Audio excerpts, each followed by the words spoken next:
PBC being PBC. Al Heyman and company pulling another pump fake.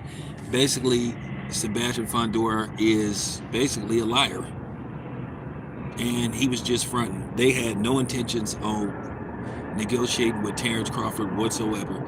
This was the fight that they planned on making all along. And this is why a lot of people take issue with the PBC and some of Al Heyman's tactics. Once again, they're trying to freeze out and block Terrence Crawford from, becoming undisputed at 154. It looked like the Canelo fight for Bud probably isn't going to happen because it appears that Canelo will be in all likely fighting Jermall Charlo in May. So leaves Terrence Crawford in all likelihood without a opponent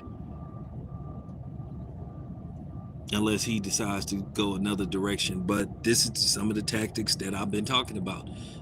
Everybody wants to play this role with Al Heyman like he just this stand-up brother, but then at the end of the day, here he goes again, trying to prevent Terrence Crawford from, fulfilling his destiny, which is to become a three-time, undisputed champion in three weight divisions and make history.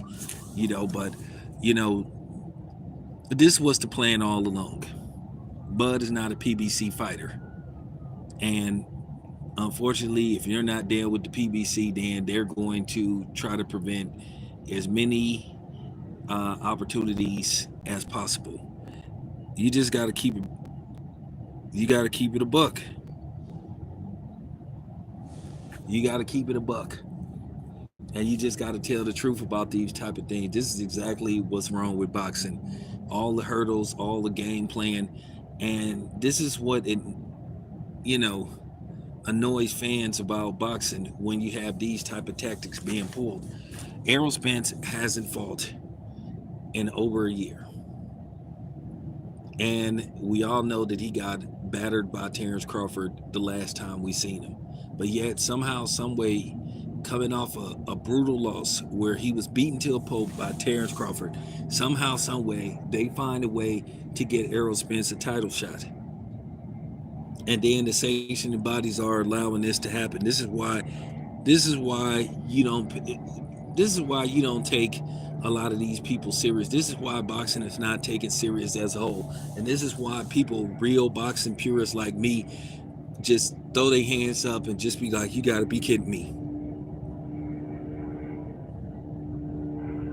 Now the Errol Spence Fun Boys, they're gonna support this.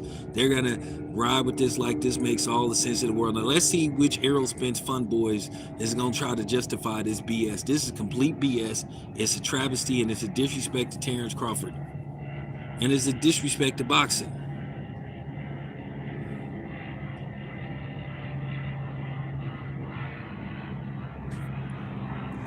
So Fondor just was lying, talking about they're gonna block the fight and all this stuff. They had no intentions on trying to make a fight with Terrence Crawford. Al Heyman doesn't want to do business with Terrence Crawford, and even if Errol Spence wins this fight, Al Heyman is going to tell Errol Spence to stay clear away from Terrence Crawford.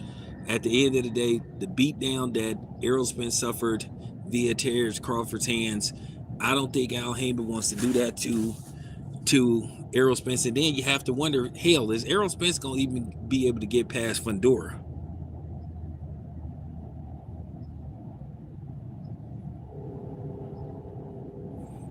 You have to wonder at this point, is Errol Spence going to get past Fundora?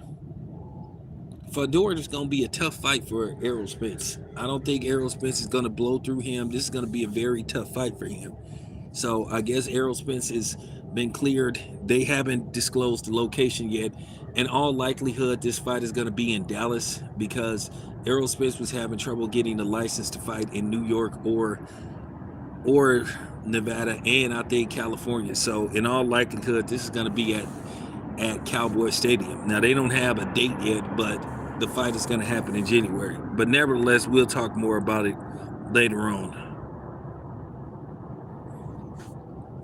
This your boy Tam. I'm out.